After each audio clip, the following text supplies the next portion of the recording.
Oui, vous m'entendez? Très bien. Écoutez, bonjour à toutes et à tous. Je suis en effet directeur général adjoint d'Embix. Et je remercie Jacques et Philippe, le Grand Paris, le Journal du Grand Paris et la Tribune de m'avoir invité à ce deuxième forum économique du Grand Paris pour vous apporter un peu de témoignages et de retours d'expérience. Deux mots déjà un petit peu sur Embix pour ceux qui ne connaissent pas. Nous avons 5 ans, un peu plus de 5 ans d'existence. Nous sommes une start-up qui travaillons essentiellement sur le développement de solutions logicielles de gestion intelligente de l'énergie appliquées à la maille locale, à la maille des quartiers. C'est ce qu'on appelle communément le smart grid énergétique à l'échelle des quartiers. Alors, de fait, on est quotidiennement confronté à répondre et à accompagner nos amis aménageurs et promoteurs pour les aider, les uns et les autres, à accompagner leur ambition en termes de stratégie et de services Smart Grid ou Smart City, toujours à l'échelle de ce quartier. Alors, je fais un bref retour en arrière, parce que bon, moi j'ai commencé aménageur, promoteur, constructeur, investisseur. Je suis aujourd'hui chez Embix avec cette fonction-là. Mais quand j'ai commencé il y a 25 ans dans l'aménagement, c'est simple, le process c'était assez classique. Il s'agissait surtout de viabiliser des fonciers dans une logique d'évolution urbaine. Et puis, in fine, c'était de développer des infrastructures, de viabiliser, de vendre ça à des promoteurs. Et puis après, j'allais dire, c'est un peu réducteur, mais advienne qui pourra sur le devenir de ces sites-là. Parfois, il y avait des erreurs d'appréciation de marché, etc. Aujourd'hui, on n'est plus du tout dans cette approche-là. L'approche est... l'aménagement aujourd'hui fait la part belle aux usagers. Je crois qu'on a envie d'intégrer des quartiers vivants, des quartiers durables au sein des villes. C'est enfin le temps justement d'avoir une approche par l'usage. Alors cette approche par l'usage, c'est les uns et les autres d'ailleurs le disent, c'est une smart city à la française. C'est une approche servicielle. On commence à partir du haut. Qu'est-ce qu'on a envie de faire? Je vous dis tout ça parce que le défi du logement, puisque c'est quand même un petit peu la thématique, pour moi le logement c'est un élément contributeur. Il ne peut pas raisonner seul. Le défi du logement, il passe par le défi de l'aménagement innovant. C'est surtout ça qu'il faut avoir en tête.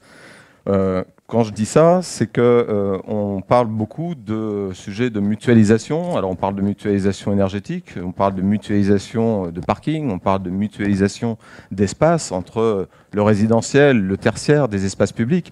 On sent bien qu'il y a justement une appropriation et une concertation sur la façon que ces quartiers et ces aménagements doivent avoir. Alors, jusqu'à présent, tous les aménageurs franciliens ont cette volonté de développer leur projet urbain. Maintenant, en lien avec la métropole du Grand Paris et le lien que porte cette métropole du Grand Paris, en essayant de mettre de la solidarité entre les territoires. Et l'appel à projet récent, Inventons la métropole du Grand Paris, lancé donc officiellement, en tout cas lundi dernier au pavillon Baltard avec 61 sites sélectionnés, c'est un élément extrêmement fort, un élément qu'on attendait un petit peu tous. Il y a eu, je le rappelle, le sujet Réinventer Paris qui est arrivé donc, il y a maintenant 18 mois. Ce qui est intéressant dans le process de Réinventer Paris, c'est qu'aujourd'hui le calendrier est parfaitement respecté. C'est-à-dire qu'il était très ambitieux à la base. Beaucoup d'acteurs y ont répondu avec des projets très innovants qui ont fait l'objet de longs débats, de jury, en tout cas de sélection.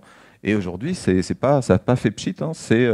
On est né dans une phase de closing où chaque opérateur immobilier est en train de finaliser son contrat avec la ville de Paris pour développer tous ces projets. Il faut entendre par là que ce qu'il faut retenir, c'est que tout ça est un accélérateur de projets. Si on était rentré dans un processus classique comme avant de vente de charges foncières, de terrain, etc., c'est pas là, on n'en serait pas là en termes de vitesse de développement. Je crois que le défi du logement aujourd'hui, c'est justement faire en sorte que dans le périmètre du Grand Paris, on puisse avoir partout sur le territoire de forts développements urbains. Je ne sais plus qui le citait, c'est-à-dire qu'il faut que chaque développement ait de l'attractivité. Il ne faut pas créer finalement une distorsion entre je suis sur Paris-Batignolles ou je suis sur Ivry-Confluence ou je suis ici et là, de me dire bah oui, ce projet il n'est pas forcément qualitatif. Non, je crois que ce qui est important, c'est que chaque projet doit être innovant et j'en parlerai ensuite, c'est quelque part aussi une prise de risque. Alors, Nous, depuis plus de 3 ans, MBX, ce que l'on a fait, on a décidé d'accompagner justement tous ces aménageurs, EPA, SPLA, SEM, etc., pour accompagner leur ambition et leur stratégie de Smart City. Initialement, on a commencé dans des projets expérimentaux, démonstrateurs. Encore une fois, on est là depuis 2011.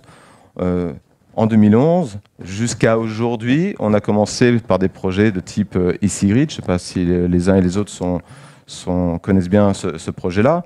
Et jusqu'à un projet récent, puisqu'il a été annoncé officiellement il y a 2 jours par Jean-Louis Missica à Bruxelles, c'est qu'on a travaillé avec Paris Bâtiment et l'Aménagement et la Ville de Paris sur le premier déploiement Smart Grid d'un quartier parisien, qui est celui de Paris Bâtiment et l'Aménagement.